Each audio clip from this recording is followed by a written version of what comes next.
اب پاکستان کے لیے کہیں ڈسٹرائر نہ بن جائے، کیونکہ سی پیک کے نام پر ہمارے حکمرانوں نے جتنے عللے تللے کیے، جتنے قرض لیے، اب انہیں واپس کرنے کے لیے کوئی نہ کوئی طریقہ تو بنانا پڑے گا، اور اس وقت ہمارے حکمرانوں کے پاس کوئی طریقہ موجود نہیں ہے۔ تمام منصوبے ٹھپ ہیں۔ گوادر جسے سی پیک کا ہم کیپٹل کہہ سکتے ہیں، وہاں 18 گھنٹے بجلی نہیں ہوتی، پانی بہت دور ہے، اور اگر 2 سال بارشیں نہ ہوں تو تربت سے تقریباً 150 کلومیٹر دور سے پانی لایا جاتا ہے، ٹینکروں میں بھر کے، پائپ لائن بھی نہیں بچھائی گئی۔ لیکن بہرحال یہ فیصلے تو بڑے لوگ کرتے ہیں، بڑے دماغ کے لوگ کرتے ہیں، اور ہمیں حکمرانی کے لیے اللہ نے ابھی تک قائد اعظم کے بعد، اور پھر اس کے بعد اگر میں کہوں بھٹو کے بعد، کوئی بڑا دماغ نہیں دیا، عالی دماغ نہیں ہے۔ یہ لوگ چھوٹے لوگ ہیں، بونے ہیں، اور ان کے نزدیک یہ اپنے وشس سرکل میں رہتے ہیں، اور یہیں وہ چاہتے ہیں کہ اپنا ٹرم پورا کریں اور اس میں جتنے پیسے بنا سکتے ہیں بنائیں۔ لیکن دوسری طرف جو ہمارے اصل حکمران ہیں، انہوں نے بھی، میں یہ سمجھتا ہوں کہ بلوچستان پر وہ توجہ نہیں دی جس کا بلوچستان حقدار ہے۔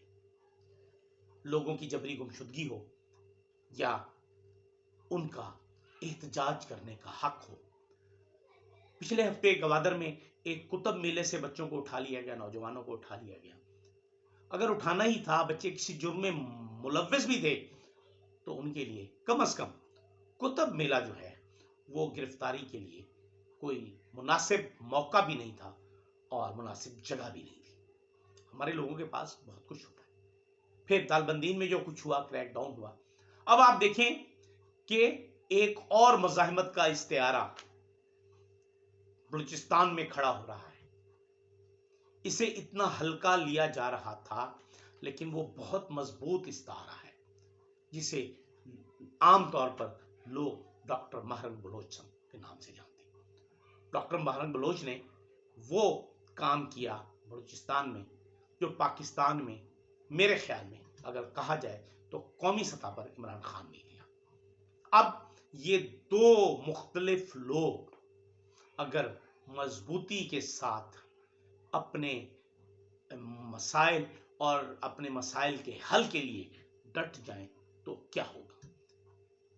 یہ وقت ہے کہ ہمیں انتہائی سوجھ بوجھ اور بصیرت کا مظاہرہ کرنا ہے، اور بالخصوص ہماری اسٹیبلشمنٹ کو، فوجی حکمرانوں کو، فوجی فیصلہ سازوں کو، کہ کیا ہم کوئی ایسا فیصلہ اب کر لیں جس سے پاکستان دنیا میں رسوا ہو اور تباہی اور بربادی اس کا مقدر بنے۔